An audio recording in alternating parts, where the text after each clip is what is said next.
Thanks for tuning in to Proline TV. I'm your host, Greg DePalma, and this is definitely an NFL podcast, but more specifically, this is for fellow New York Jets fans. And I know there's a lot of talk going on this week, a lot of different videos, not just from Jet fans, but the regular media, the national media, and maybe even more specifically, the New York media. And, it's a shame that I have to continue to do these types of videos every several months or every off season or every in season. But until this franchise starts winning games and shutting the media up and shutting the fan base that justifiably so has been very disappointed. They have no patience, and I completely get that. I've been a Jet fan for over 50 years, and I've seen it, and I've heard it all. Trust me, I have. I'm from the New York area. I grew up living in a bunk bed where I could just lean over and, you see I can see in the distance, the Empire State Building. That's where I lived. Matter of fact, if you don't trust me, look what I've found. Wait, let's make sure I get the right pop-up in here. That's me in the middle, not all the way to the left. I'd have to have some surgery to accomplish that. That's my grandparents, my Italian grandparents. Obviously, it was Christmas. I wish I knew the date, but I had to be about 8, probably there, 7.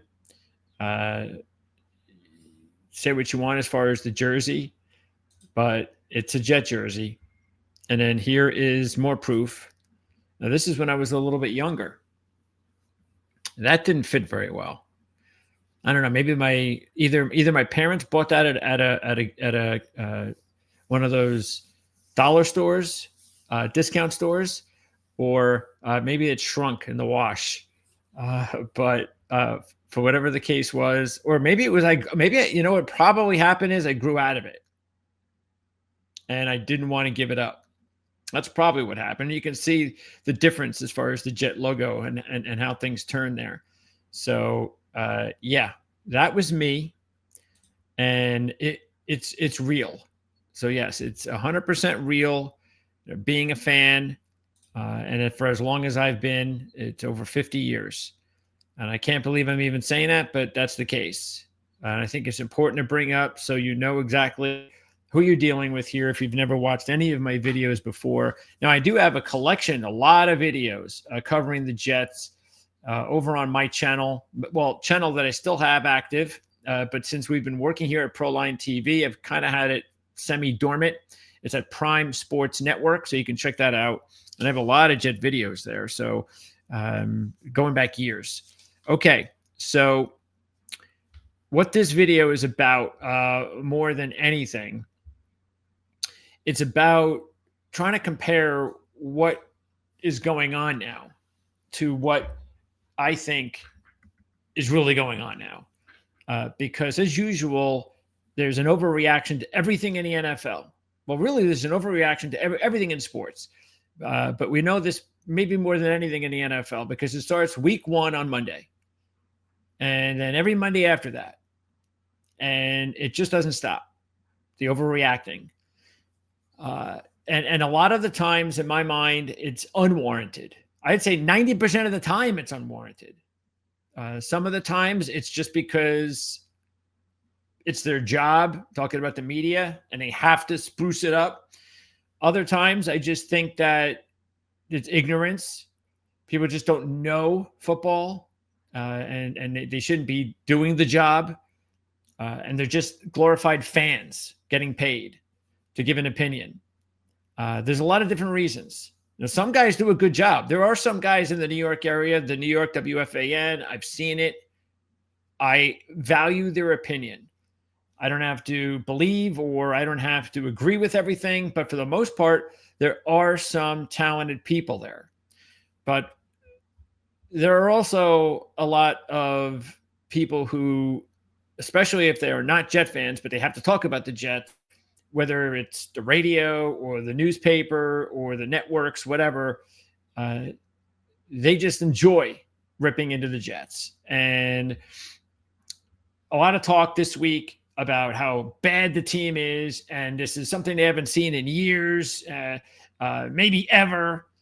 Super fan Joe Benigno, I haven't seen anything like this in over 60 years, which is an absolute ridiculous comment. Absolutely ridiculous, because any Jet fan knows that the worst era that we've ever lived through was the Rich Kotite era. That was in the early 90s. It was the absolute worst era that we've ever lived through. It was a 2-year run. I think they had 4 wins. He got fired after a 1-15 season. I mean, this is when Bubby Brister was starting for the Jets. Bubby Brister. Okay? So that's how bad things were for the New York. And I remember, matter of fact, there was like a game, I think it was like against, I don't know if it was against the Browns or the Carolina Panthers maybe, but there was a game I remember, it was just, they were so bad. And Bubby was quarterback, and I know I didn't even watch the full game, which was unusual when you're younger. You know, you really go through it and soak it all in, positive or negative. And I know that a lot of you guys are younger. That's the lifeblood, really, of sports. So the young kids, the 20-year-olds, the 30-year-olds. You haven't dealt with 50 years of maybe a lot of negative. And now, hey, if you're a Patriot fan and you've been behind them for the last 20 years, you've had some downs the last several years, but hey, those Tom Brady, Bill Belichick years, you were spoiled. And there's, others that have had good fan base or good fan bases, or fan bases that have experienced some good times, and fan bases that have experienced even worse times, if you can believe it, than the New York Jets. Trust me. All you have to do is take a look at the Pro Football Reference encyclopedias and just go through every team in the NFL, especially the ones that don't have a lot of success. The Detroit Lions, the Cleveland Browns. You just go down that list. Atlanta Falcons. And you're going to see teams that have never been to a Super Bowl, never won a Super Bowl. They don't have, like, what's that one thing that you can identify with that franchise? What is it? What do you got? What do you got to be proud of? Well, at least Jet fans do have something to be proud of. They've got Joe Namath. We've got Super Bowl III. One of the biggest upsets in sports. That's a lot. It's a lot of positive there. So it wasn't just like, hey, we won some crappy Cowboy Colt Super Bowl back in the day that nobody cared about or watched. And it was probably nobody even remembered. No. I mean, we had a memorable event. And so, yes, have there been a lot of bad times? Absolutely. But Jet fans have not had it worse than other fan bases. So check it out. Do yourself a favor. Anyway, what we really want to do is set the record straight, because I think it's important. That's the reason I do these videos. And I wish I didn't have to. I really do. But I can't help myself, because I just can't deal with it. I can't deal with the nonsense. And I think it is my responsibility, because I know there's a lot of Jet fans out there that this is all they get. They get all the negative stuff. And also what will happen is, for instance, if you're watching the game on Sunday morning and you see what's going on at the end of the first half, and you could see the confusion by the announcers. Okay, now this is part of the problem. Okay. Rich Eisen should not be doing Jet games, or he shouldn't be doing any games. All right. That whoever they had there, why do you think, look, this is London. Let's ship out, let's get Rich Eisen over there. That crew shouldn't be doing football games, professional football games. Okay. Because they are acting, or they did act like a fan would. And the thing that I really just don't understand, especially anytime when you're dealing with NFL, college football, everyone wants to talk to the official. Let's talk to the ref, or let's talk to the guy that's on payroll with experience and rules, and he's going to explain what's going on. Why did they call that penalty? Was it the right call? What's happening? And don't you notice that more often than not, all they do is get an explanation of what the rule is and was it a right call or was it a wrong call? So, what about getting an explanation of what the rule is for? That would be nice. Why is the rule in place? I mean, if I'm trying to educate the public, which again is your job, if you're the host of a football game, that's your job. You and or your analyst, the gentleman that is supposed to be the expert with football, you're supposed to educate the audience, the fan base. So why don't you educate them instead of just going to your rules expert and saying, was that the right call? What was the call? Okay, was it the right call? What'd you think? Let's take a look at the replay. Okay, get it. Let's move on. Hey, why did they put that rule in? Like, for instance, if you look back at what happened in the game against the Lions and the Chiefs, when Jared Goff scores a touchdown and they called a penalty, and what did they do? Like 500 times, they're looking at the replay, trying to show you what happened.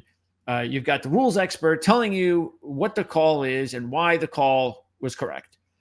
But what they never asked the rule expert was, why is that rule in place? That, because even the novice fan that's watching it for the first time, especially the novice one, is asking that very question. And he's going to turn around if he's watching the game with his friend or her boyfriend. Hey, why did they call that? And the boyfriend's going to be sitting there like, well, it's in the rules. Don't you hear? Don't you hear what they're saying? It's in the rules. It's no good. Yeah, but why? Why can't they do that? I don't know. It's in the rules. Yeah, you don't know. Now, not every rule needs to be explained, but can you explain some of them? And a lot of the times, now look, you have an expert right there. Ask him. I'm not telling you to ask the analyst. He ain't gonna know. You got the rules expert right there. Ask him. Okay, so anyway, my point on this was everybody zeroed in on the end of the first half, and I can't believe because Rich Eisen was confused, and because he's not an educated football fan. He's just not. Now, has he seen a lot of football? Absolutely. Jet fan, great, all that. I got it. Okay, 100% got it. That doesn't make you really as somebody that understands truly the game. And if you really don't live, breathe, eat football, you shouldn't be doing that job. Rich has a job. Okay, he works 5 days a week. That's what he does. He talks to actors and actresses at half the time. That's fine. I like his shows. He's an entertaining guy. And this is not just Rich. This goes to a lot of these guys that are doing this. And what happens is if you hire people that don't consume themselves with football, then you're not going to be able to get a quality product. You're not going to be able to get people who are going to know just about anything at any time. And if you had someone that understood football, instead of like a fan, like half the fan base out there, and what they're doing is they're being led by the announcer. And this happens a lot. The announcer is supposed to be the one that knows I'm being hired by the network because I'm the expert here. I am the guy that knows everything. And my partner here is the guy that knows a lot of other everything, and our rules expert and so forth. So we all know everything. That's why we're being hired and you trust us. And there's some people, of course, the minority, like us, and there's others out there that we know the game. We don't know everything. Hey, I didn't even understand why that play is even in the rule book. There's a lot of things that we still don't know. But for the most part, compared to many people, many fans in the country, we're like the chosen few when it comes to the media. But even in saying that, the fact is that if you don't know, you shouldn't get that job. Okay. But they are getting the jobs. They're being hired, and there's nothing we can do about it. So that's why I feel it's important to put videos out there like this to let you guys know, the general fans, that don't get swayed by these guys. Just, they don't know. So when a Rich Eisen, or even, I don't even know who his partner was, when they're talking about this, and they're witnessing the last few seconds of the half, and Aaron Glenn looks like he's confused, like he doesn't know what's going on, and what is going on? Why? What's happening here? Why is there mass confusion?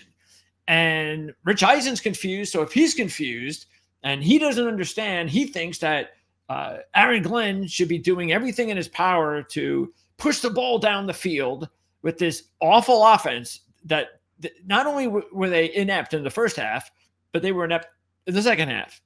But what Aaron Glenn was doing, unbeknownst to Rich Eisen, and still a lot of other fans and media, even after the fact, what they didn't get was that what Aaron Glenn was doing was, whether you might disagree with his plan, and that's completely fine.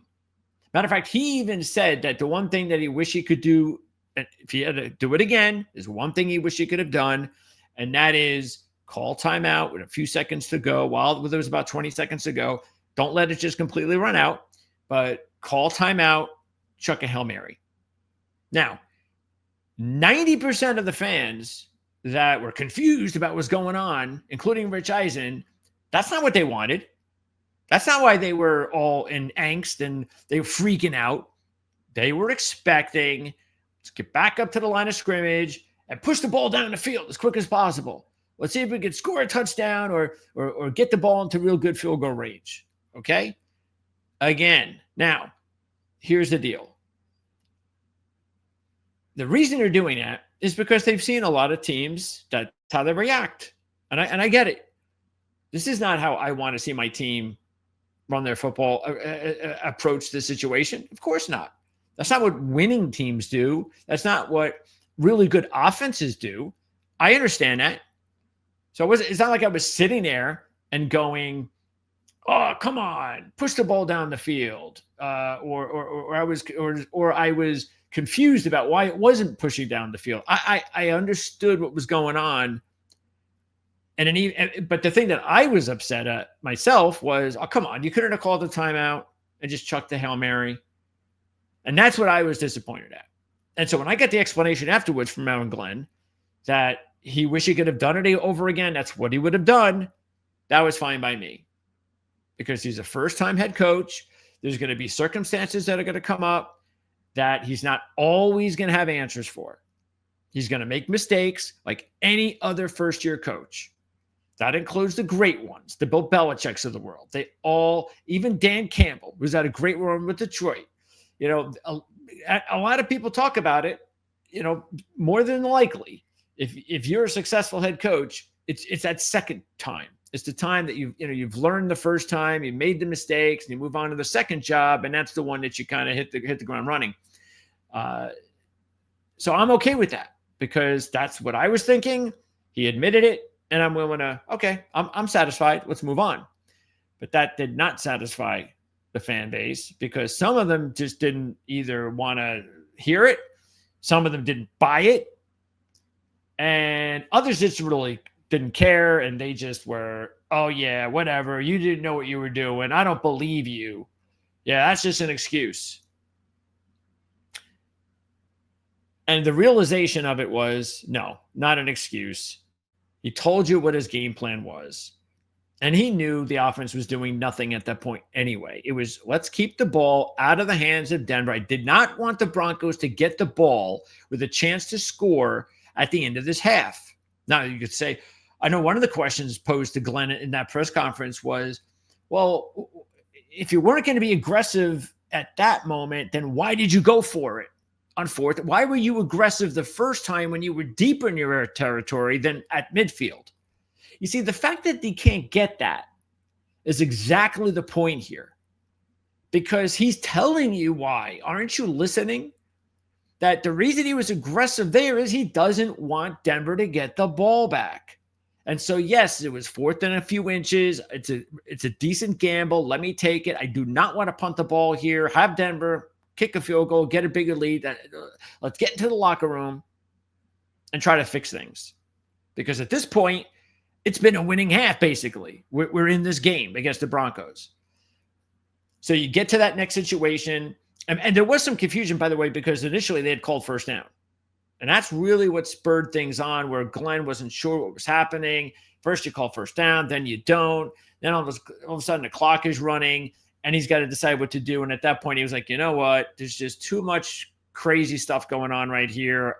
Our offense, I don't want Denver to get the ball back. Let's go into halftime. And that's what it was. So once again, you could agree with it or not. That's his approach. And look, some of it has to do with, and I would believe that, he's a defensive guy. And that's what you get when you have a defensive guy as your head coach. Whether you like that or not, I'm okay with it. We all would love offensive head coaches, but we're okay with it. And that maybe had something to do with it as well. Okay. Anyway, so what I really wanted to do there is explain a little bit too about what really started to spur the media, get them going, and that the combination of the way things went at the end of the first half, which, as I said, in my mind, completely understandable. We get 90 yards, less than 90 yards of total offense. You have to sit through that the entire game. It's also a nationally televised game. Okay. And it happened to be the first game, really, the entire season, where the offense was that inept and where Justin Fields had his worst game. So he picked his worst game for a nationally televised game. That is a bad combination. So you've got Justin Fields having his worst game. You have the situation at the end of the first half. You've got a winless team. And you've now got a bunch of impatient Jet fans that just absolutely go crazy this week. And they just couldn't stop themselves. They want someone to blame. They are sick and tired of being abused by their friends and coworkers. That's my favorite team. I'm sick and tired of this. And I completely get that. Like I said at the top, I completely understand the situation. Because the thing is, too, is you've got some fans, Benigno is one of them. Matter of fact, he even said in one of his interviews when Aaron Glenn was hired that his expectation in year one was playoffs. I want to go to the playoffs. I want to have a 9-win season. I'll accept nothing less than that. That's my expectation. So immediately, when those are your expectations with this group of players that was left over for Aaron Glenn, or most of them that were left over, especially the core guys, when those are your expectations, you are setting yourself up. Okay, so he already has these expectations. And who knows, maybe he went on one of his podcasts and told everybody that. Hey, Jets, 9-7. We're going to be a playoff caliber type of team. And the thing that podcasters and gamblers and handicappers and experts and analysts, the one thing that they don't like is to be embarrassed. They do not like it. And when they're embarrassed and they stick their neck out, pick a team, back a team, and that team lets them down, makes them look stupid, even though that team didn't ask the gambler, the handicapper, the analyst, the fan to predict that they would do something, they're going to give it. I'm going to give it to you, man. And that is really what was. And look, not just Joe, but everybody else just piling on about this is just got to stop. What's going on here? You also got clickbait. Because again, if you're looking at people, especially, and I'll zero in with the New York market, that's one of their teams. So, hey, they've got every 15 minutes, they got a commercial break. And within that time span, they got to talk about something. And they're going to talk about, say, it's time to talk about the Jets. And when they talk about them, in order to get the phones lit up, they've got to be out there. You know, they can't just sit there and be reasonable.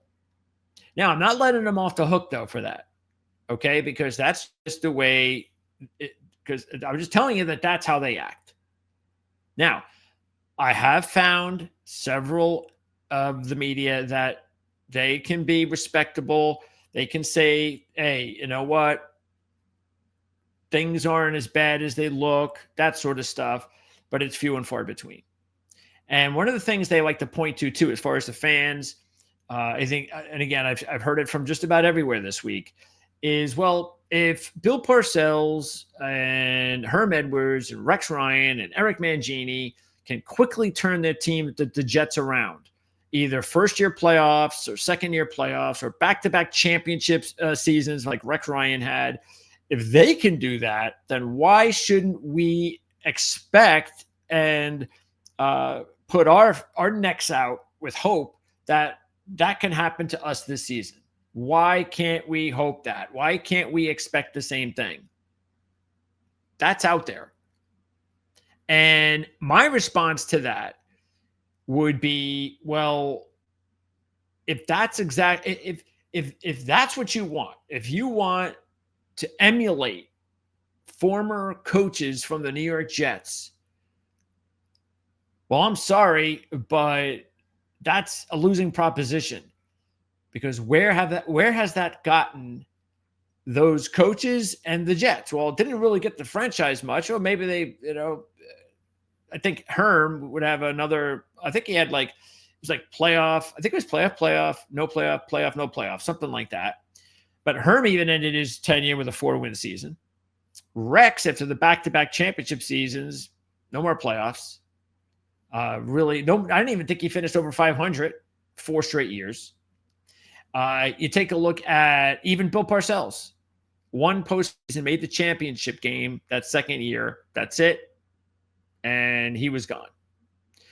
So, and Mangini, actually, Mangini was the one that I actually was not happy about when he was fired, because I actually thought Mangini did a pretty decent job. You look at his record, and he actually did a pretty decent job. But there was a lot of there was a bad situation there with the whole Brett Favre thing, and they put Brett Favre in, and Brett Favre got injured early in the season, and he couldn't play, and that hurt the Jets' chances of making the playoffs. And then they get rid of Mangini, and Favre goes off to Minnesota, goes to the championship game. Typical Jet situation. Instead of being patient, bring Mangini back, bring Brett Favre back. No, can't do that. And I'm sure there was a whole lot of stuff going on in the media back then as well. And it's Eric Mangini's gone.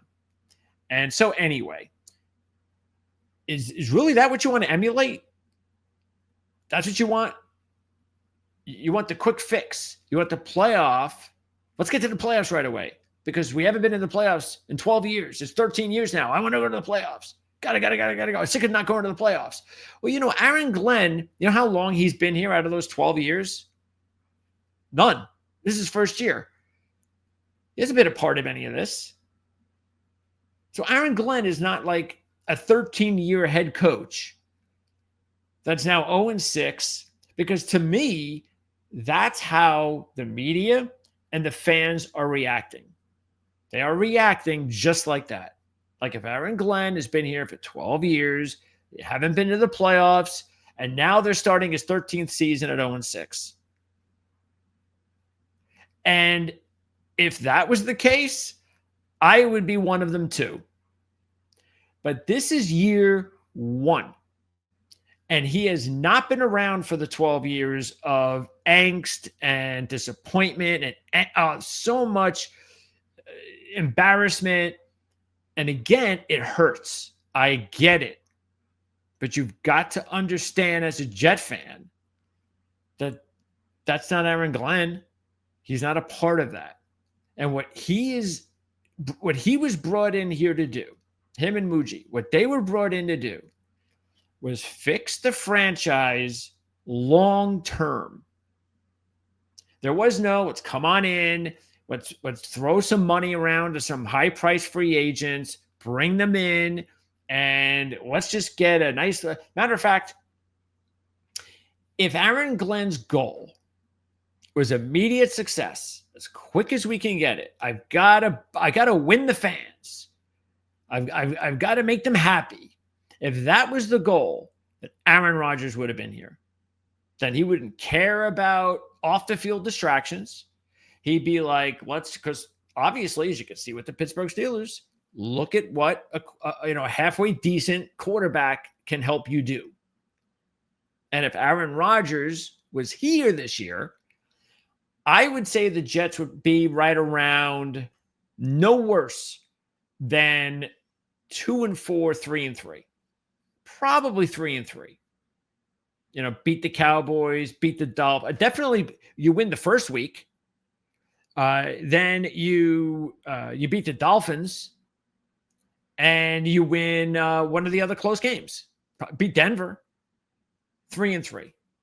I shouldn't even say no worse than 2-4. I'd probably say no worse than 3-3. But that's not what he's doing. That is not what the both of them are doing, Muji and Glenn. This is a long-term deal, which is also why, and this is something I hear out there in the media all over this week. Oh, I don't know. I mean, any more of this, and Aaron Glenn, maybe he's going to get fired. Woody's not going to. He's not going to be patient. Woody, he'll instigate. Again, that's another tale for another time. I've gone through the whole Woody Nonchid bullshit before because it's all nonsense. I'll give you a quick one, okay? This is a quick one. If Woody Johnson was such an instigative owner, a meddler, someone that has enormous ego that he just can't push aside for the betterment of the franchise, and he gets involved when he shouldn't, and man, he's got to be, if you rank all the owners in the NFL, he's at the bottom 3. If all of that were true, then why in his last 2 hires, Joe Douglas Saleh, Glenn and Muji, because remember, Joe Douglas and Robert Saleh were 2 of the hot candidates back then. Joe Douglas coming from the Eagles, the Ravens too. Oh, he's got all the bloodlines there, man. That's the next really good GM. And by the way, I think Joe Douglas did a pretty good job. And then Robert Saleh. Oh, he's got that bravado, and he's got that charisma, and oh, he's going to be so good. Oh, who's going to get Robert Saleh? Well, the Jets did. And then this time around, hot coaching candidate, Aaron Glenn, one of the hottest coaching candidates out there, and one of the better GM candidates out there, Darren Muji. Yeah, who landed them? The New York Jets. So that's all you have to think. Don't think about what you hear in the media. Don't think about Woody this and Woody that. Just be smart. Just think about it. If Woody Johnson was such a jerk, such a meddler, somebody that could not help you win, then why would hot GM and head coaching candidates allow themselves to get hired by him? All right? So just keep that in mind. Okay, so again, getting back to, this is a long-term plan. Woody's in on it. He understands it, knows what's going on, knows it's going to be, more than likely, this was going to be a long season. Hopefully, they could have won 7 games. If everything would have went right, 7, 8 games, okay? And that would have been a really good season. But what happened was, and we'll go over the games in a minute, everything went wrong. It could have gone wrong. Okay? And at that point, what kicks in is, because when you come in as a head coach, especially to a losing franchise, a bunch of core players that have been a part of losing, what you want to do, one of the things that you're going to do is if things don't go the way that you had planned early in the process, you've already got this plan of, okay, this is the plan I've got to use. This is what I got to, you come in with several plans. You come in with, okay, well, if this happens, if this happens, if this happens, if this happens, this is the thing that you've learned, you've studied for all the years. as trying to become a head coach. You've got Dan Campbell, telling you this is what you should do. This is how you should learn from me. Bill Parcells, who has been, the perfect tutor for Aaron Glenn. So he's got all of this stuff. It's not like he's got some notepad. All right, plan B, plan. It's just that this is what he's learned. So when things went wrong, as they did early in the season and have right now, there's a certain thing that he has to do. And that is he has got to find out who's bought in here, who's playing hard for me. Who's gonna be there with us in 2 and 3 years down the road when we're a playoff contender and we've turned this thing around. The players that are with me then are going to be the players that I can see right now that have bought in. Oh, they're bought in 100%. They're with me. And that's important too. It's not where you want to start, but if you've got to start this way, then it's like anything, anything in life, especially in negative times, you have to use a negative and turn it into a positive. And that's the thing that Aaron Glenn's got to do, is try to turn this situation into a positive, because I'm going to find out now. Now I get to find out. I get to find out as soon as possible who's bought in. Year one, I get to find out, because it can't get any worse than this. And I am going to find out. And by the end of this year, when we go to the offseason and we do spend more money and we start building things and we're a much better roster next year, well, I'm going to weed out guys that I originally thought might have been with in the long haul. And I found out when things weren't going our way that nah. And I'm glad I found out now, instead of next year when we've paid him, we've given him an extension, we gave him the opportunity to stay here. Now we're kind of locked in. And we're about to be a playoff team, and we're playing big games in November, December. And I've already realized, oh, no, I wish I would have known what I knew in year one, which it gets to know because of how bad things are. So he's definitely going to use that to his advantage. And that's the thing, is that there's so much. Remember, these guys came in, and the core players that were here were coached so poorly over the last several seasons. You knew that there was a possibility that when you took over this team, that it was going to take a while. Matter of fact, Glenn had actually talked about this. And if you paid attention to his press conferences, and I watched everything, I mean, he said, hey, you got to stick with us. Stick with us. Because if you do, you'll be better for it. We'll all be better for it, because we're going to win here. We're turning this thing around. But you got to stick with us. It was a sign. It's telling us he knows what he's got. He knows this isn't going to be a winning season. He's hoping it is, but law of averages tell you it's not going to be a winning season. Now, is it going to be this bad this early? Hopefully not. But he was just kind of already throwing it out there. Hey, just stick with us, because things aren't going to turn around that quickly. And I don't know if, unfortunately, a lot of the fan base just hasn't listened. So these guys come in and they have to deal with these players that have been poorly coached, as I said.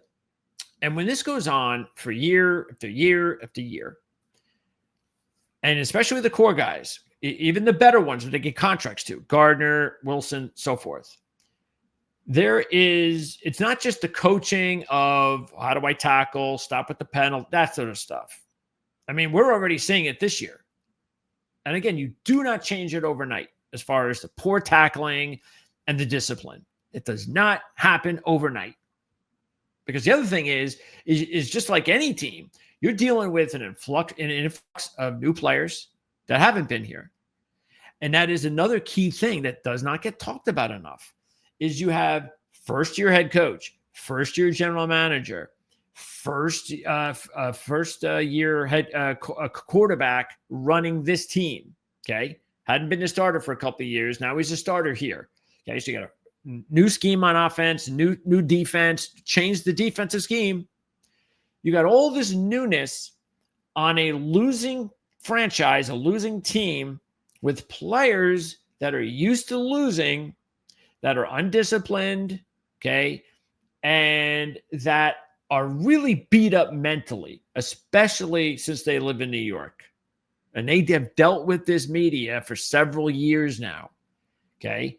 So that's Aaron's job. Aaron knows what his job is. And Aaron knew it was going to take a while. And unfortunately, they didn't get that quick win out of the gate week 1. Because the quick win out of the game 1, Jets are on 1-5. No question. Jets right now they got at least 2 wins, maybe 3. Because they get that win that says we can win. The positive win. And you know what? Do they lose to the Bills week 2? Probably. But they don't lose in the manner in which they lost. The manner in which they lost in week 2 was residue from week 1. It was almost like, I can't believe it. We had all this redo.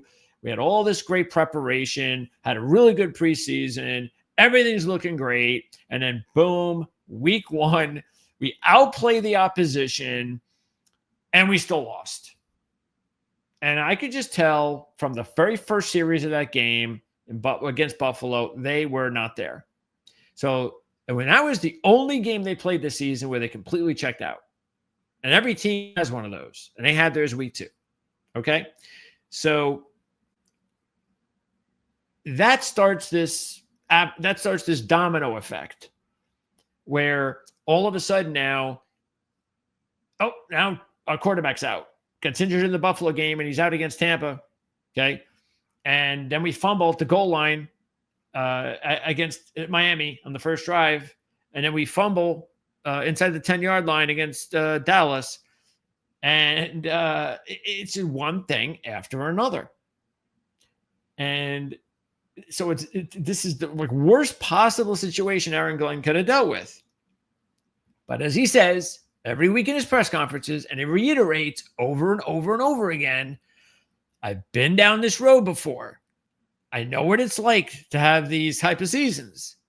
And everywhere I've been, either as a player or as a coach, always started off in these situations and have always come out looking good on the other side.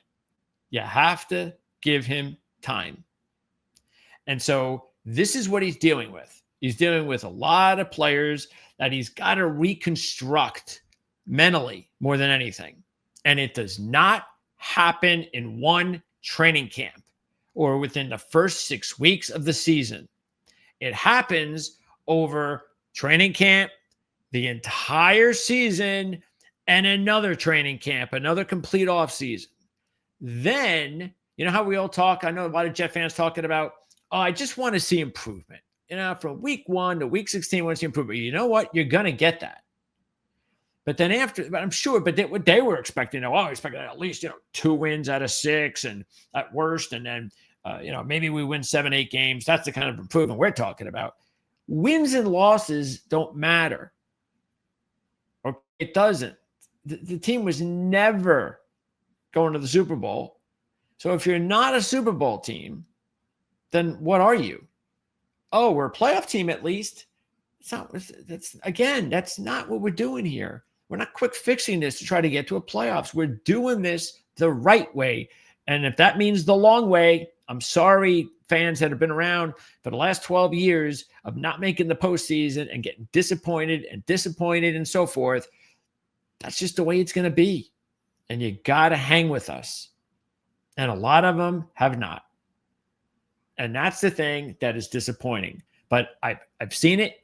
And as I said in the open of the video, this is not new to me. And now the more and more media that's out there, the more ways that you can converse with one another, the podcasting and so forth, then the more of it's out there. And the more people feel, I can't come on and have one of these videos. because that's not going to sell. Negativity sells. I'm going to talk about how, just like everyone else, I'm going to talk about how Aaron Glenn sucks. And I'm going to talk about how Aaron Glenn didn't know what he was doing at the end of the first half because, hey, that's the way Rich Eisen acted. And yeah, I guess he was right. And yeah, that was kind of, I don't know why he was looking like that. He didn't know what he was doing. And hey, yeah, I'm kind of upset here. So yeah, I'm with you guys. Yeah, let's get rid of Aaron Glenn. He doesn't know what he's doing. Let's talk about that on the podcast. It's just, for what? Now, fine. If you get clicks, if that's how you make traffic on your channels, more power to you. But for the fans out there that watch this video, whether it's 30 or 100 or whatever, especially the ones that have known me from years back at Prime Sports Network and know that I know what I'm talking about, okay? And I'm not right all the time, and I get that. But they know for the most part, when it comes to the Jets, I know what I'm talking about. And I wouldn't stick my neck out here in this type of video for nothing. I'm doing it to try to level the playing field as much as I can. And you know what? I know it's only this much. But I'm going to do it because I should do it. I don't want to do this. You think I want to do this? You think I want to constantly be in this situation?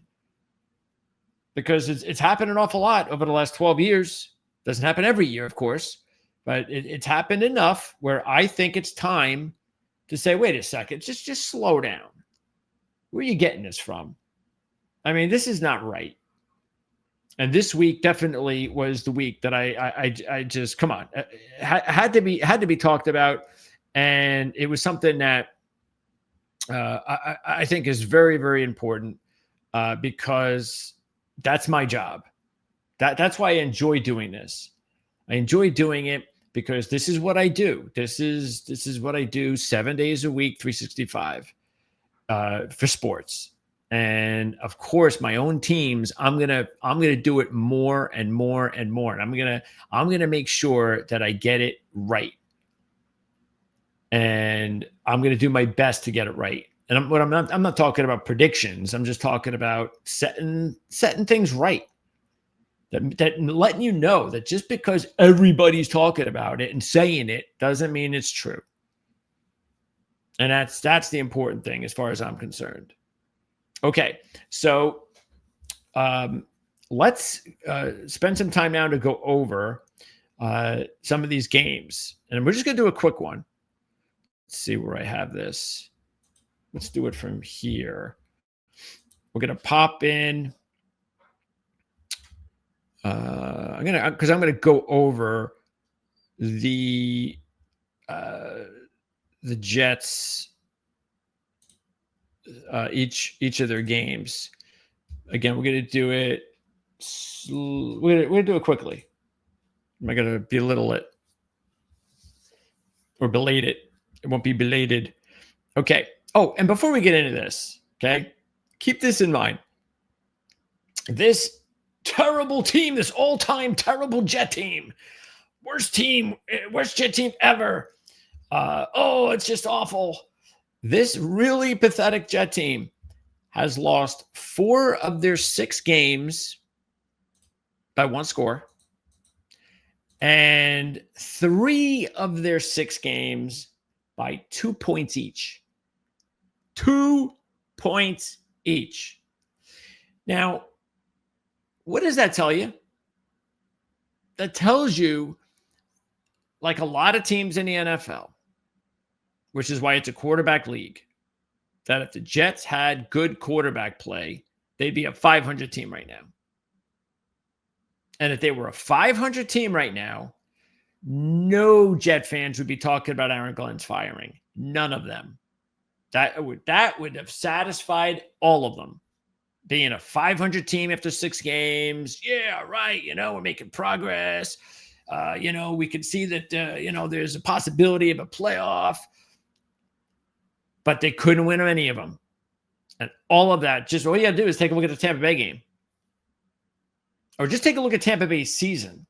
Because Tampa Bay, just almost every game they've been in, they had, what is it? They were like behind in the fourth quarter and like 4 of their wins or something like that, or late in the fourth quarter. Like there was some sort of record of how many times they were able to come back and win late because they got an MVP quarterback. And every year could be defined differently. This is why I say it, beginning of the year, what do I always say? As long as the team can stay relatively healthy. And once again, the Jets didn't. They cannot get over the hump until they can stay relatively healthy. And what I mean by that is they're going to have injuries. Every team has it. But you cannot lose your top defensive edge rusher in Jermaine Johnson after the first game. You can't lose your number 1 kick returner in the first game. You cannot lose your top linebacker, one of the better linebackers in the NFL, after the first, when was he injured? First game or two. Can't lose him either. You can't lose your starting offensive guard, who likes to get injured every year anyway. You just can't. Okay, the reason you can't is because you don't have the talent as the other teams. You need health, luck, and I'm just saying enough where, okay, if I have a couple injuries, I have a couple of injuries. And the reason I bring up those players specifically, we're going to get into. All right, so here you go. The first game, Jets and the Steelers. And we all know what happened here. See, right down here. You know what? We should, I don't think we have it here because I don't have the play-by-play, but don't forget, Jets had a 26-17 lead, and I think this might have been when it turned. I believe this is when it turned because this is when, or right around there, I forget, but now let's paint the scene. The starting kick returner gets injured, leaves the game. The backup comes in. The backup who barely made the team. The Jet fans figured, I don't even think he was going to make the team. Barely makes the team. Fumbles the kickoff. Pittsburgh scores. Back in the game. A few series later, when Pittsburgh's marching down the field, they get the immaculate reception 2. Off of Metcalf, off of Jet, back to Metcalf. They gain 10 extra yards to make it a 60-yard field goal, which, 60 yards, it's nothing, right? Of course, against the Jets, it's nothing. It's good and basically game over. Now, some people might say, well, the Jets still had the ball, but that's not the Jets game, number 1. Number 2, how much points did you want them to put on the board? They already put up enough points. They don't have a top. If that's Baker Mayfield, he marches down the field and they win the game. But you need a little luck, injury luck, because if the kick returner doesn't get hurt, he doesn't leave the field for the backup to come in and fumble the ball. And if that doesn't happen, they probably don't lose at that point because they've got a little cushion. You can't give 7 points away, which the Jets did. That's why they outplayed them. Anytime a team outplays another team, always look for turnovers. That's exactly what happened. So that was game number 1. And now let's go to game number 2. No, we didn't have to go to game number 2 because game number 2, again, that was the game where they just completely melted and they were just out of it. Oh, game number 3. Big dog at Tampa, down 23-6 with their backup quarterback. And here they're even down. Actually, whether they're 26-13, the backup quarterback. And look at this. With 4 minutes to go in the game, they're able to score 2 touchdowns to take the lead. But hey, they have Baker Mayfield. And this was the game that they lost more players. I think this might have been the game. I know Sauce went out in the game. Maybe this was the game. No, I don't think this was the game. Was this the game that Quincy got hurt? So they didn't have Quincy. They didn't have Sauce there for a while. And by the way, Michael Carter had been playing terrible this year. We all thought that we were in good shape in the nickel. Nope. Michael Carter's not the same player since his injury. And that's it. It's too much. Baker scores a touchdown. They kick the field goal. It's over. Okay. They lose to the Tampa Bay Bucks, the 3-0 Bucks. Then we get no, I don't want the Bucks. Then we get the next game, which is the Miami game. So what happens in the Miami game after the way that the things ended in the game against Tampa? You've started now 0-3. You're starting to feel that same old feeling. And yet they come right out in the first series and they march down the field and the offense is looking awesome and they're gashing them. And then Braylon Allen fumbles the ball going into the end zone. And when you have as I said before, when you have a team that has been mentally beaten down for years, and that happens, they can't get over it. They just can't. It doesn't happen overnight. Now, if they were 1-1 or 1-2, even maybe, or let's say they had beaten the Bucks and beaten the Steelers like they could have, and they were 2-1, that's okay. I think they recover from that. Just like Jacksonville. When that happened to Jacksonville against Kansas City, why could they just forget about it and still find a way to come back? Well, they had a few wins under their belt. They started the season with Carolina, which is another thing. Another thing that was not on their side. When we looked at the schedule this year, we all said it. We said, okay, the schedule gets better later, but man, I mean, we got a tough start. We got the Steelers, and then we got to go to Tampa Bay, and we play the Bills. That's our first 3 games. The Steelers, the Bills, and Bucks? You kidding me? So and you got the Patriots in the same division. And who do they get to play? They get to start with Vegas, which they lost, by the way. But look at their schedule. We all knew the schedule from the beginning of the season. We all knew. Why do you think everybody was picking the Patriots to be in second place and to be a contender? Because of their schedule. Well, I know this. And this is why I'm not freaking out about, I want to be 7-9 this year or 7-10 because I am also thinking long term.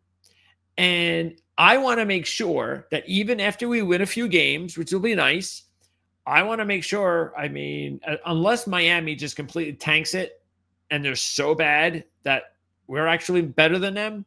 But as long as we're in position to get that 4th place schedule next year, that's what I want. I don't care about winning an extra game or 2 at the end of the season. I want them to be competitive.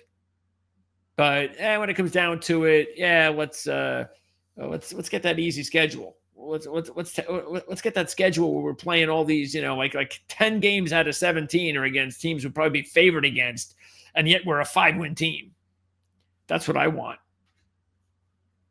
All right. So next up, the Jets. We all know. Okay, they go to Dallas, and again, same situation. They're in the game. They get the fumble. Breece Hall fumbles, and that was it. They were done. They were about to come back and make it a game. He fumbles. It was over. And then the Denver game. Yep. We went over a lot of that. So we've been down that road already with the game. But here's the thing I want to say about the game, and this is important. The defense has been an issue all season, and it's really strange. Everybody's freaking out. Why is our defense actually the bad guy this year? And that's interesting, isn't it? Because before the Denver game, there was only the bad Bills game. But for the most part, the offense had moments of every game where they moved the football. Matter of fact, let me even pop up. Let me see if I can pop up what their current stats look like. Because last week I was looking at it and made a couple of points. So here, check this out. All right, so let me see. Do I have this? Yeah, I think it's high enough. Okay. So here we got Justin Fields, who's just an awful, terrible quarterback. All right. And look, I'm not backing Justin Fields. We'll get into him in a second. Or we can talk about it now. Look, his completion percentage went down to 65%. He was 72% last week. And look at that. 4 touchdowns. No, he has still not thrown an interception. Okay. So no interceptions, 4 touchdowns. All right. That's not good. Well, I mean, touchdown's not good. All right. Then we move down to the rushing department. And look at this. The team average rush is 5.0. I'll take that every year. 5.0. I mean, Brees is almost at 5 himself. So we're accomplishing on the ground pretty much what we wanted to. It's just that we're losing games and we have to throw the ball more than we would like, and we can't identify ourselves the way we want to. Now, this is the situation that we were fully prepared to deal with when the season began. And this is the thing that another reason why I don't understand some of these Jet fans. And what is it that you didn't? I mean, how didn't you look at the depth chart when the season began at receiver? Didn't you know the deficiencies there? When you had Josh Reynolds as your number 2 receiver, and Alan Lazard was still getting reps when he was healthy, and Arian Smith was a middle round rookie. I mean, what did you think was going to happen? Now, Garrett Wilson still playing good ball. That's good. We know he's a good player, but there's nothing beside him.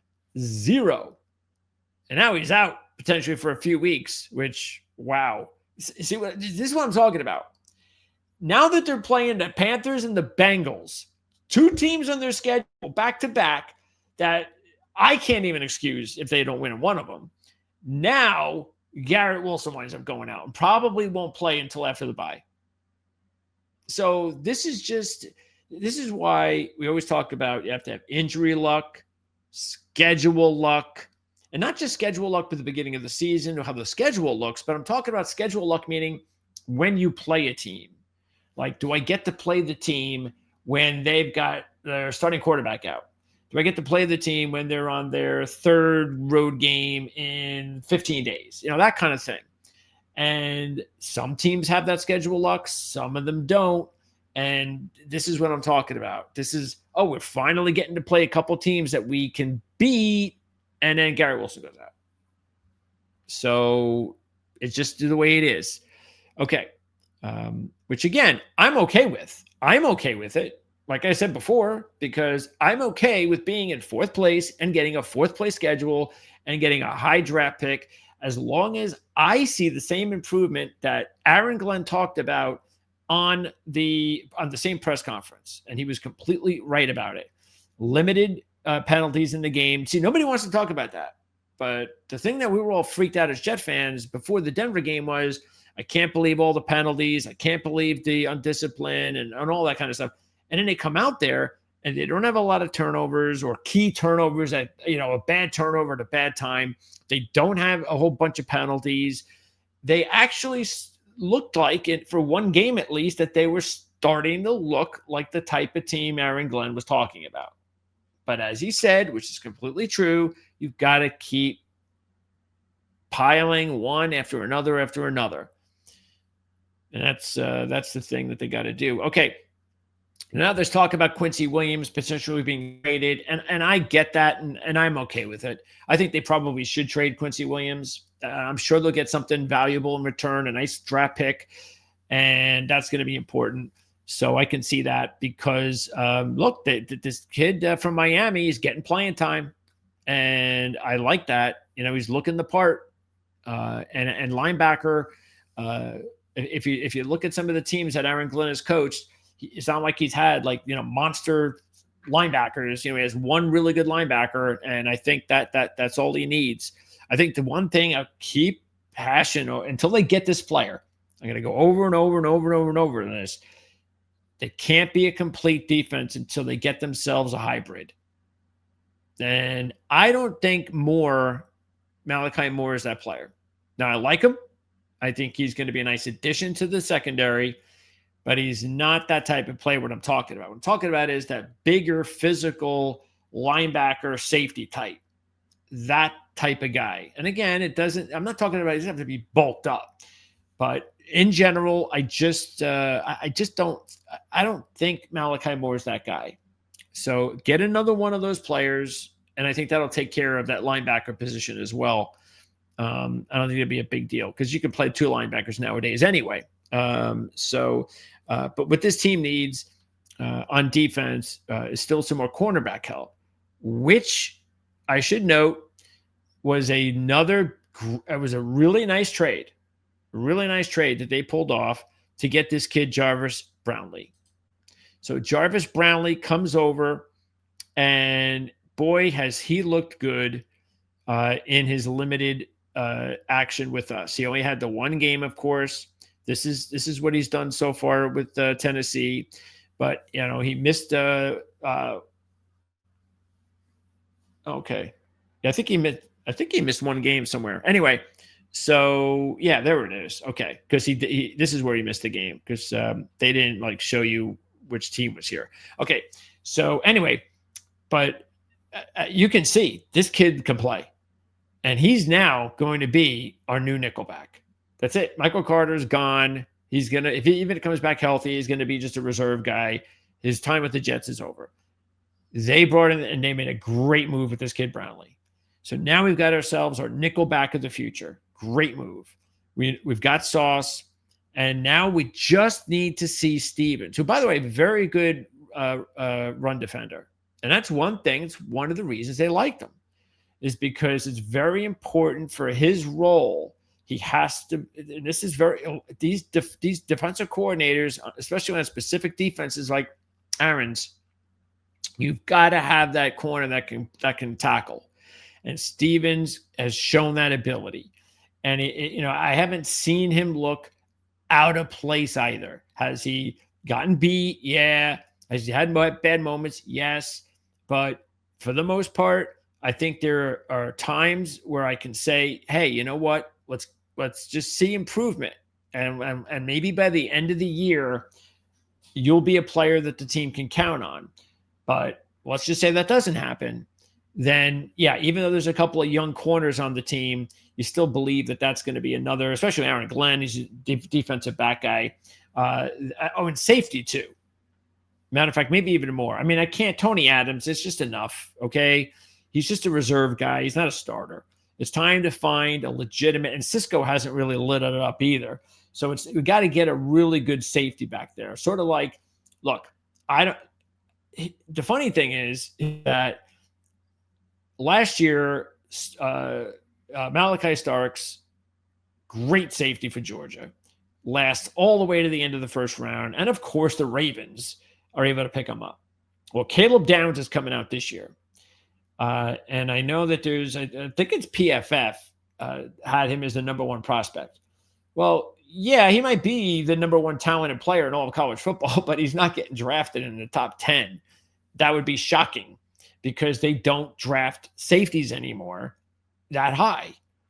Now, unless he does something to impress them that shows that I'm a different type of safety, maybe he can be that type of safety I'm talking about, that he's just more of and he's got that ability. Now, I don't know. Again, we're talking about top draft picks here, though.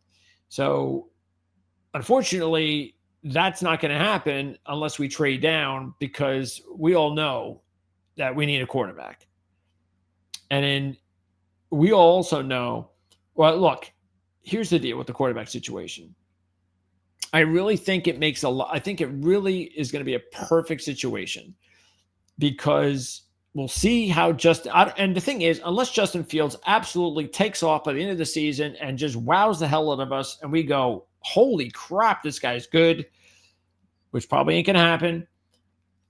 But he plays like Justin Fields, where he shows you he can win some games, but for the most part, he's not like a winner. Okay, we're going to the draft. We draft a quarterback. Okay. Now, who is that going to be is the question, because a lot of these quarterbacks that we all had high aspirations for have not performed. Nussmeier's had a disappointing season so far. Drew Weller is out for the year. And Norris hasn't really done much. And I'm not interested any way, shape, or form in Lenora Sellers as a top draft pick. So you've got now Mendoza's name is hot and heavy, but it's too early to even think about saying that Fernando Mendoza should be the top draft pick top draft pick. But what I will say is, before we get into all that, we're going to talk more about the draft on Proline TV and the Our Football Network. A lot. And matter of fact, I already did a video with Dave Syvertson, who's a lead scout analyst for Our Lads. You can check it out. We have it here also on Proline. Did it about a couple weeks ago. And we went over a lot of the key draft talk this early.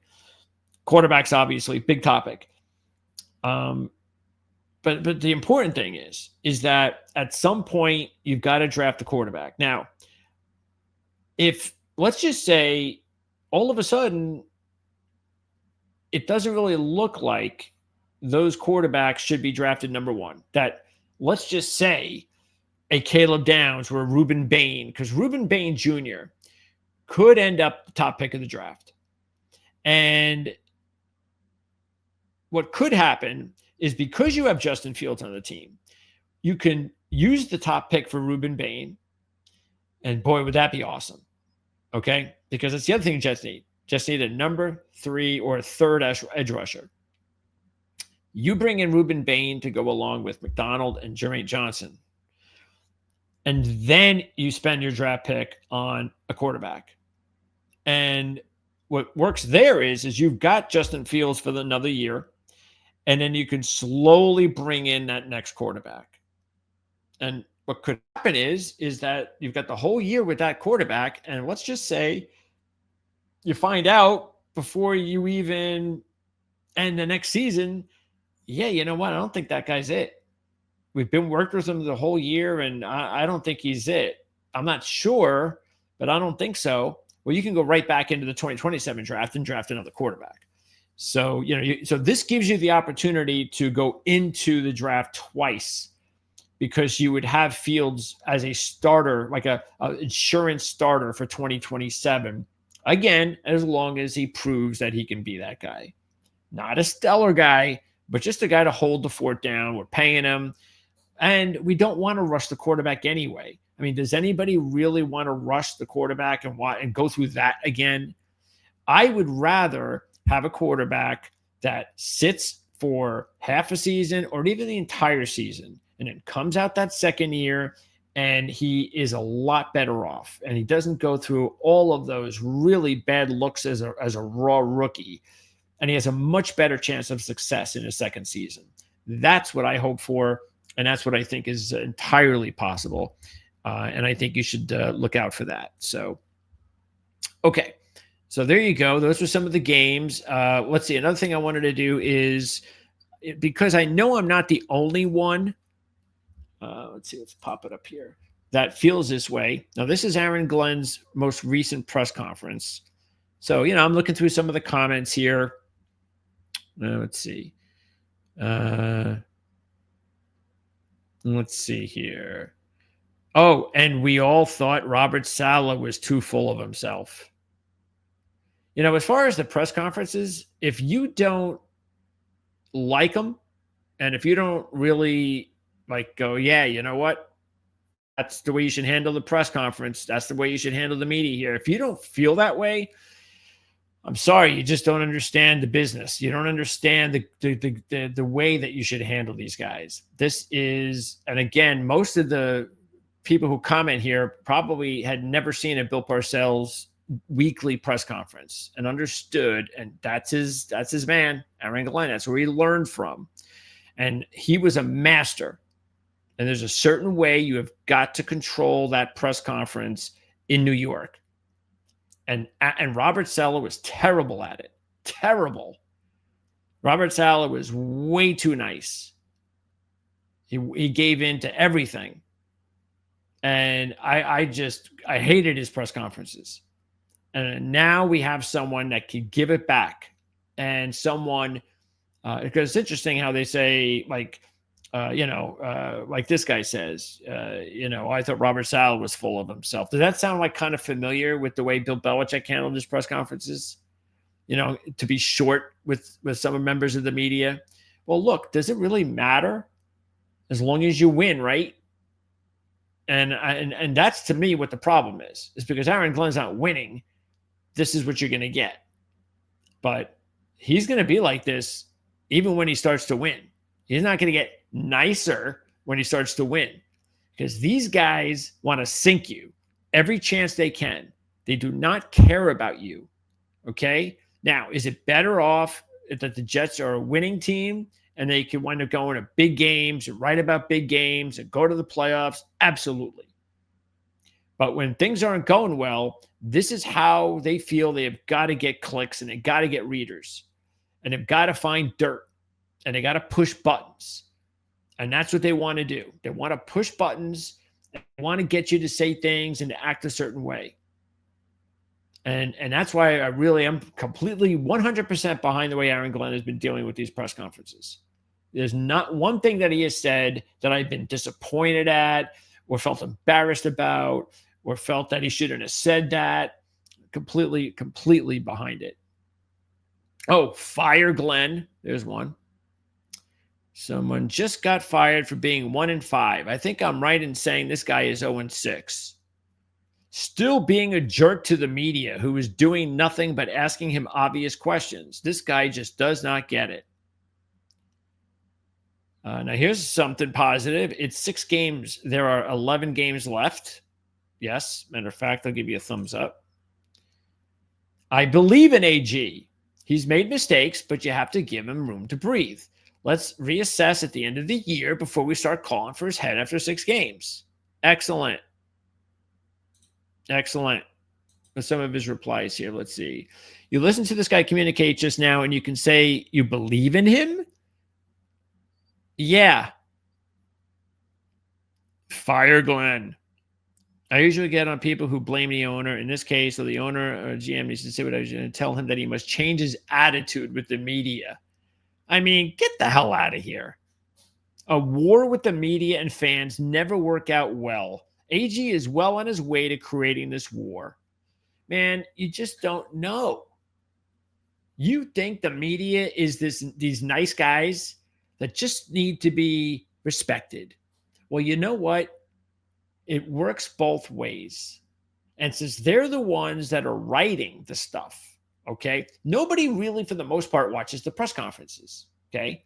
So nobody's going to really know what's really happening in press conferences from Aaron's point of view, but they're getting it from the writer's point of view, okay? And so why do you think he doesn't want to talk to these guys in certain ways?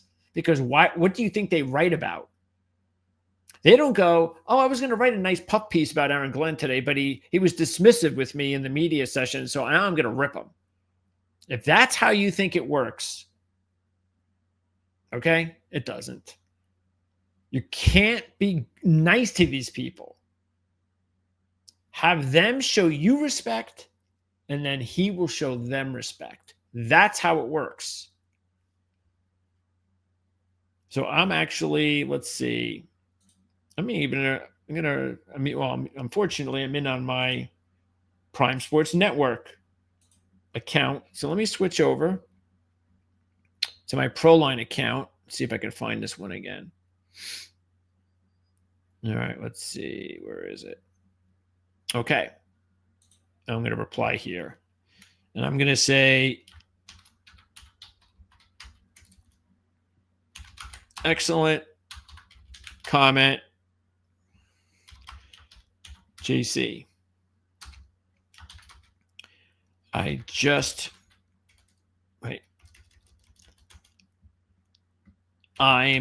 in the middle of recording a podcast on my channel about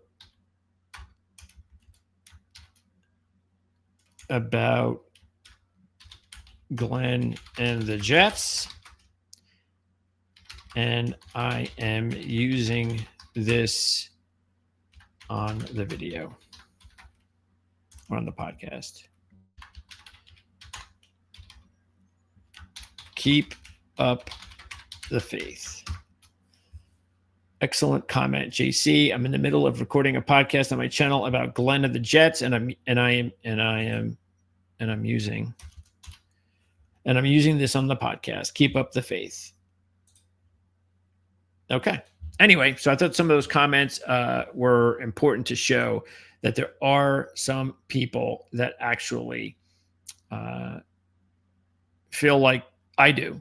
We're out there, but we're definitely the minority, no question about it. Look, I know it's hard being a Jet fan. As I said in the beginning, I completely get it. I really do.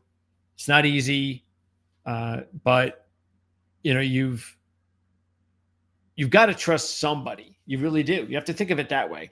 You have to trust someone to lead us out of this abyss of losing. You have to. So somebody's got to be the one. You have to have faith in that person. And things just don't happen overnight. I'm sorry to tell you that. Sometimes it does, but most times it doesn't. And unfortunately, after 12 years of losing, I know we hoped it would be quick, but it's not. It's not quick. And unfortunately, it looks like probably still have to get ourselves a quarterback now. And so that tells you right there. And I will bring up a name, though. I'm going to bring up a name because I have him on my dynasty team. And maybe I'll probably be going to do a video about him too soon. But because there's actually some whispers about him maybe even playing for the Eagles, which I think is crazy.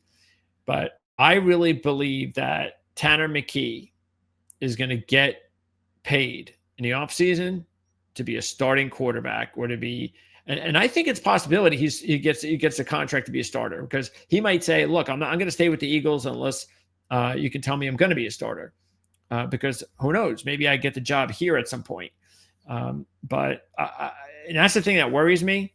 But if Justin does not show anything this year, like if he just looks like he just is, it's not going to work out, then eat the money and sign this guy, because I think Tanner McKee is going to be the perfect young quarterback to go after.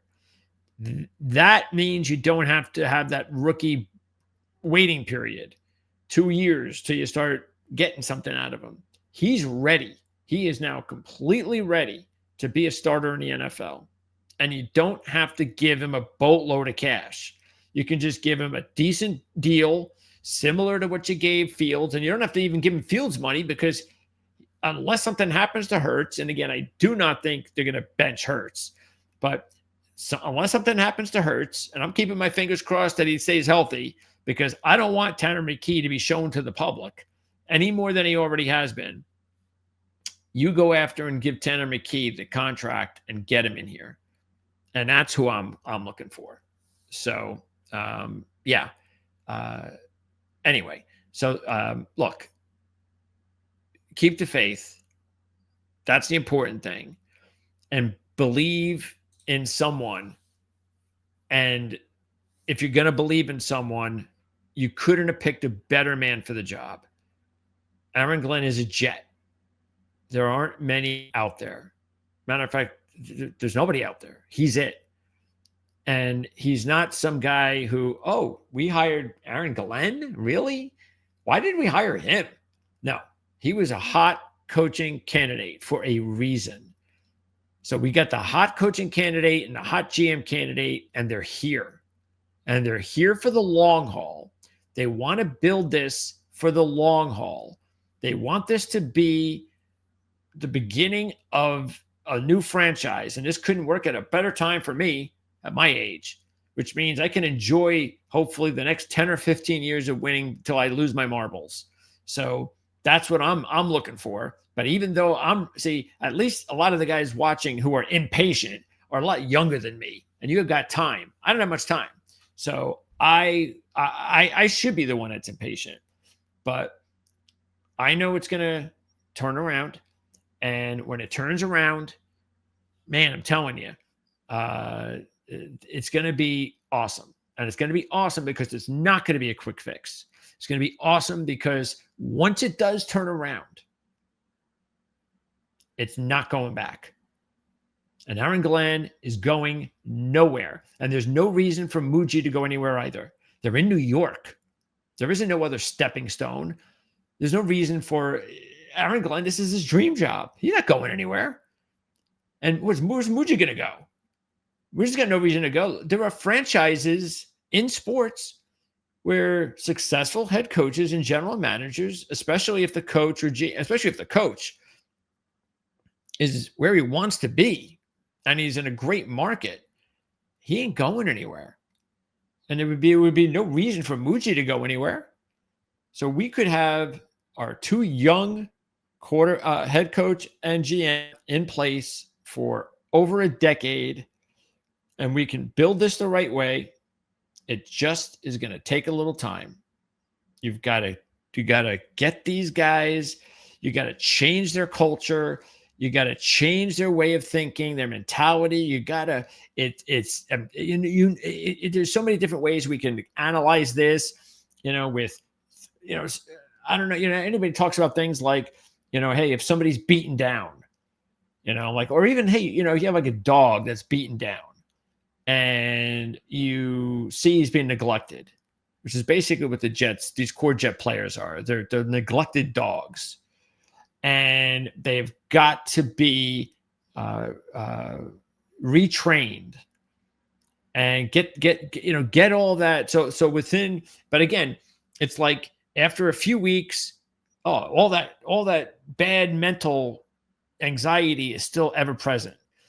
Well, after a few months, and as things are changing for the more positive, well, that stuff starts to go away now. Now it's not just here, it's now here.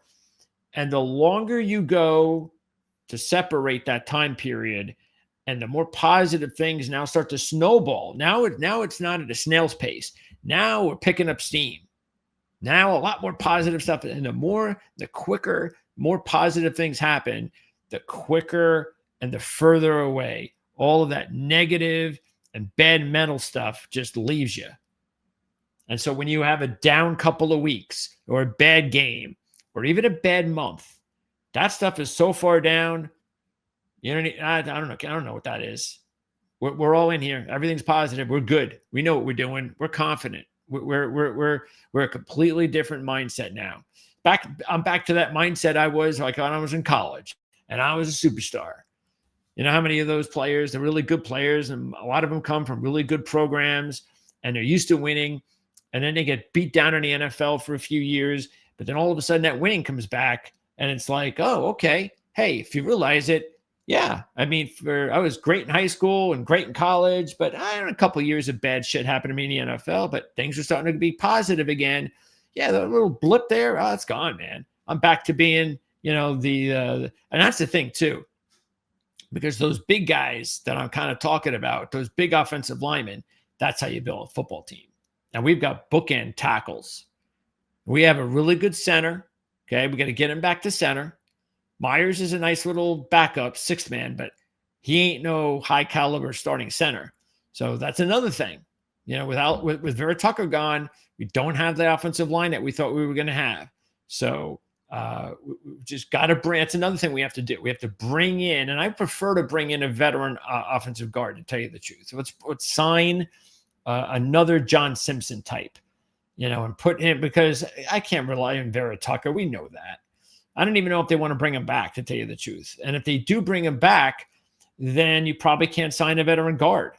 But what you're going to have to do is you're going to have to draft a guard. So you'd probably have to draft someone early enough in the draft, which is, again, another reason why you got to trade a guy like Quincy Williams. You got to bring in those types of draft picks, because you're going to need another decent, high enough draft pick player on the offensive line, because we got our tackles, we got our center.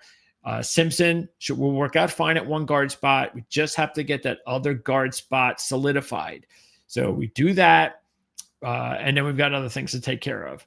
But anyway, but the point is that offensive line has got talent now. It's young, and they're going to grow together. And that's another thing that's going to be a beautiful sight to see. And then the Brees Hall stuff. The Brees Hall stuff is just so ridiculous.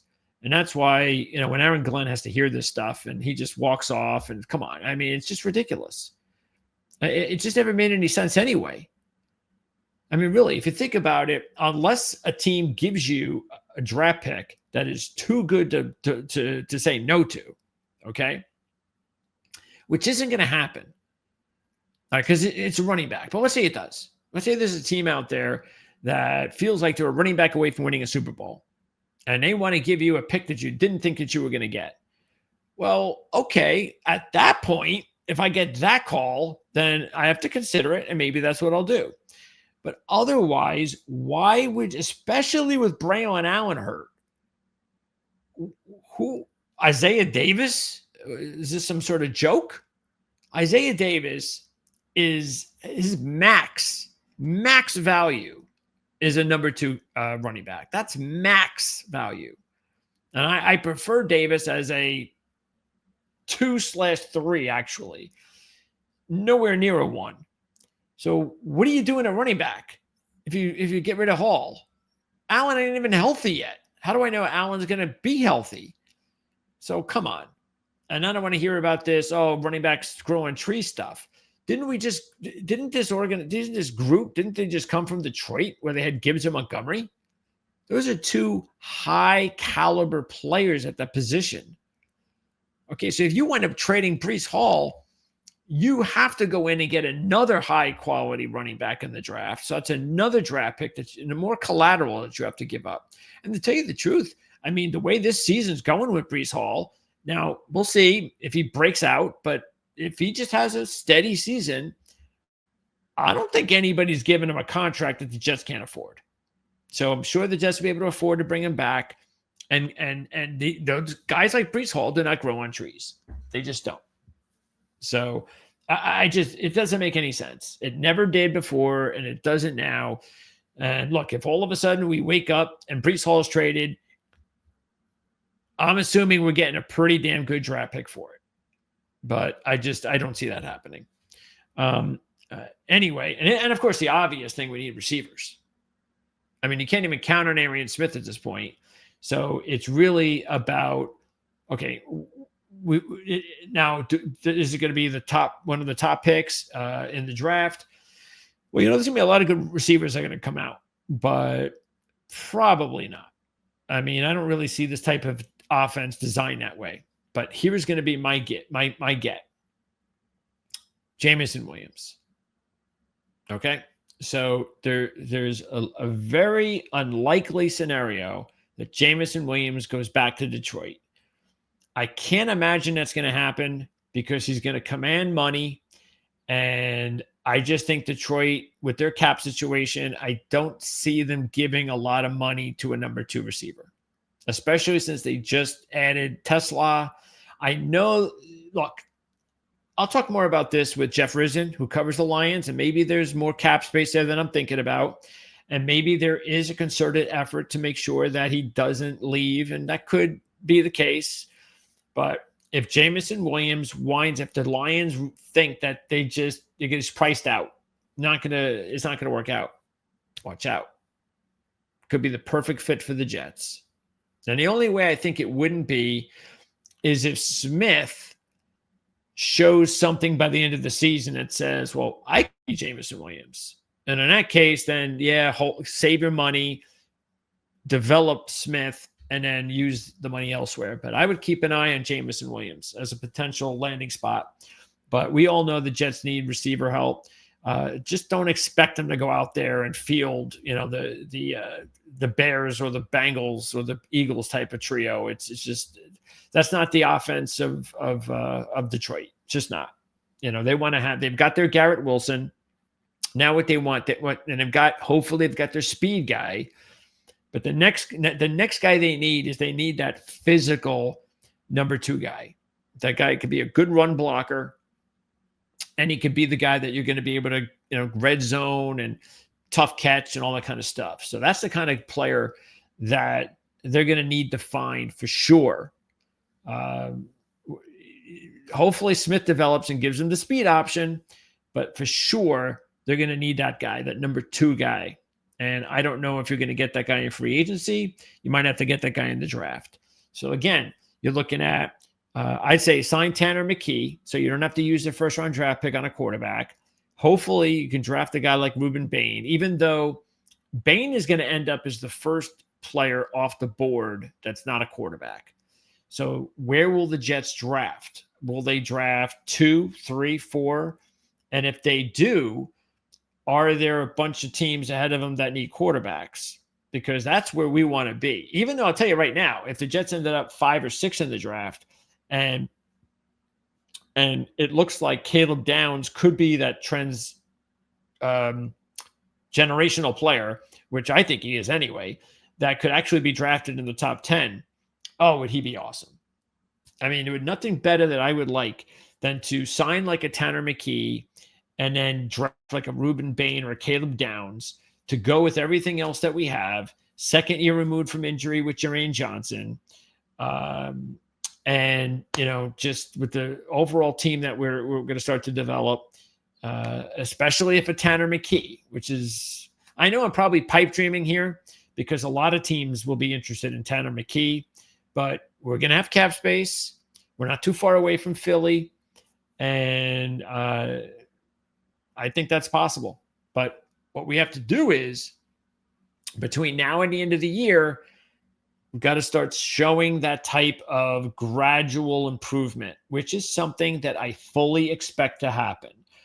I'm not expecting the kind of miracles that a lot of these Jet fans in the media are. Even though the media is going to leave, the national media will leave the Jets alone as long as they start winning a couple of games. They start winning a couple of games, and the Jets they're just another bad team that nobody's going to talk about. And I think that's what's going to happen. Then it's just going to be up to the Jet media, and the same thing being repetitive as far as, we were 0-6 and now we're 2-10. Oh, because they're going to feel the same way at 2-10 if they did it 0-6. That's not going to get any of these fans turning themselves into some sort of patient fan that says, okay, I might have jumped the gun a little bit early in the season, but yeah, I'm okay now. No, they're not going to be okay unless they win 4-5. So, but again, best thing for the franchise, just slowly get better, cut down the penalties, start to learn how to tackle better. No stupid turnovers at the wrong time, that sort of thing. Be competitive, but you don't have to win a lot of games. Just show improvement, get a good pick space, top 5 or something like that, and let's get one of those superstar players. Because again, unless there's only one quarterback that's actually looking like he could keep the momentum up to be the top quarterback, is Mendoza. There's a long way to go for that to happen. And unfortunately, he doesn't play a lot of tough teams. That's it. He played his tough team. And I'm sorry, but just because Indiana beat Oregon doesn't mean Mendoza looked great in the game, because he didn't. He just looked okay. I mean, he threw a pick 6 for crying out loud. So again, this has been pretty disappointing this season with the quarterbacks, but again, unless he just all of a sudden becomes the can't miss number 1 draft pick, you got to keep in mind maybe the Jets aren't number 1, and Cleveland has 2 first-round draft picks, and they are going to use those draft picks to get one of these quarterbacks. So, and there can be a few other teams getting those quarterbacks too. So, but that's why I want Tanner McKee. Get me Tanner McKee. Don't have to waste any draft pick capital. And then I can use that on other positions and talent that we need to build up a really good football team. So I'm going to get out of here. I just hope that for the time that I put in, that you understood what I was getting at, and that I still believe that I feel positive that Aaron Glenn is our guy. I really do. Look, I believed in Joe Douglas, but you know what? Joe Douglas is going to get a job to be a general manager again in the NFL.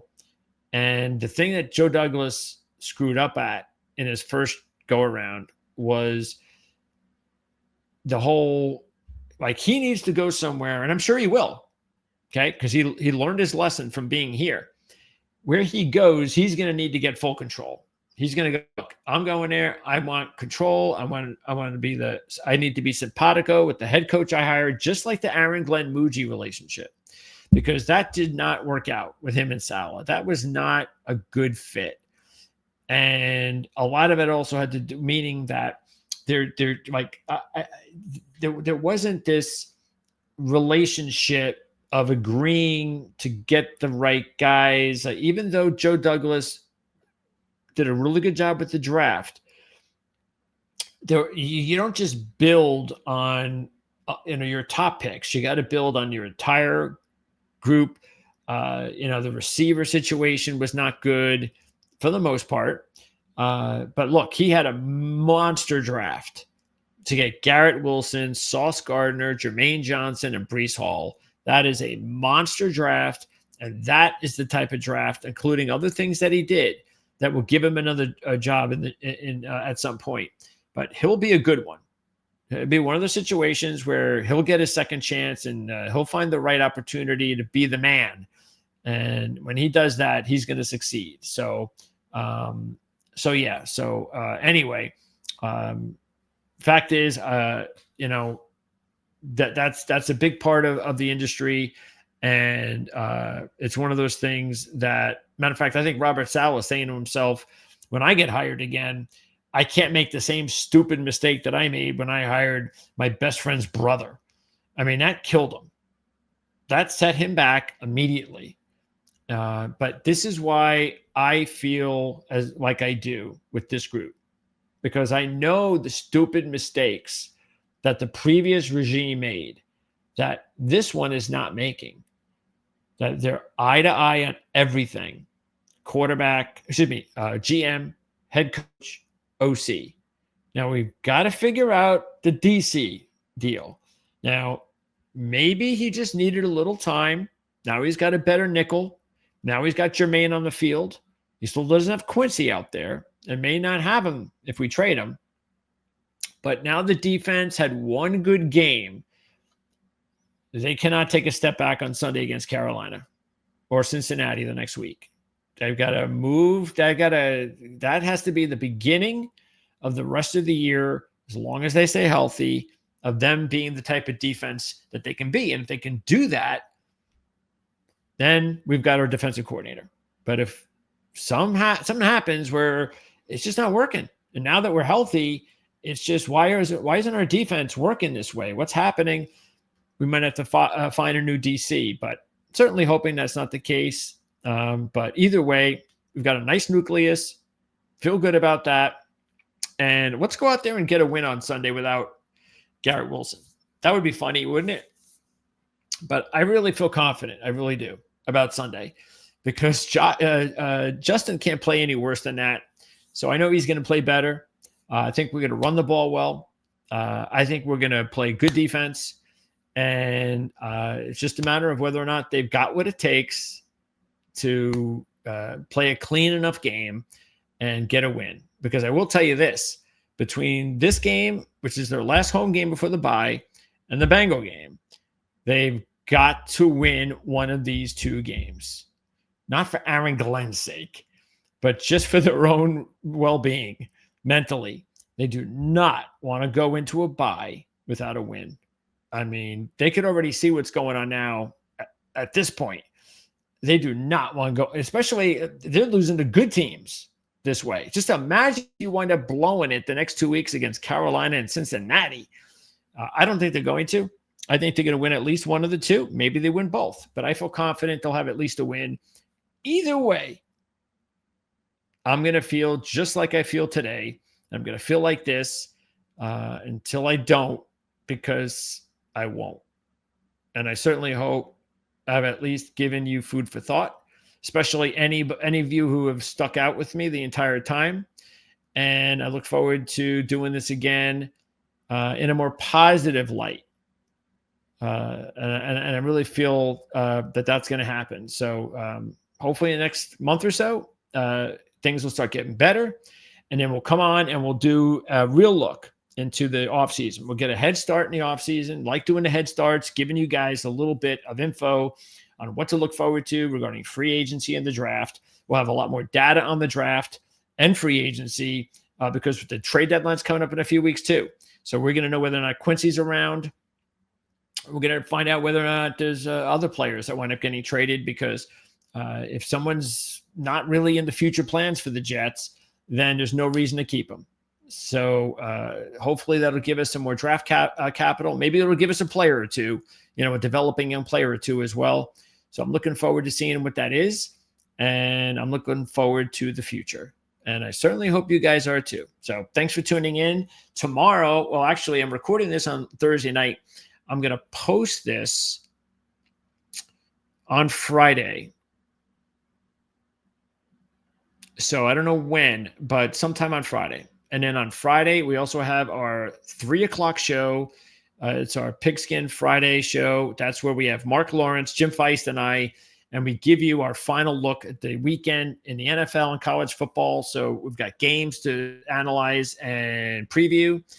So we'll do that tomorrow at 3:00 or Friday at 3:00, depending on when you're watching this. And who knows, maybe you're watching this in December. But whenever you're watching this, bottom line is here at Proline TV, we've got excellent handicappers, not just in football, but we've got excellent thoroughbred handicappers. We've got excellent NASCAR handicappers. And we've got, a slew of analysts that really know what they're talking about. Hockey, NBA. Once the football season's over, we're going to be talking a lot of college basketball. So there's a lot to do here on Proline TV. And we definitely hope that you'll be a part of our growing family, because we got a lot of cool stuff happening here. And let me know what you think. I know there's a lot of you there that probably are going to say some really silly stuff, some negative stuff, but I'm hoping there's a lot of you out there that'll back me and say some positive things as well. So don't forget, subscribe to the channel. That's really important if you want to support what we do here. And we really appreciate that. Hit the like button as well. And again, I'll see you down the road, Jet fans, and hope for better times.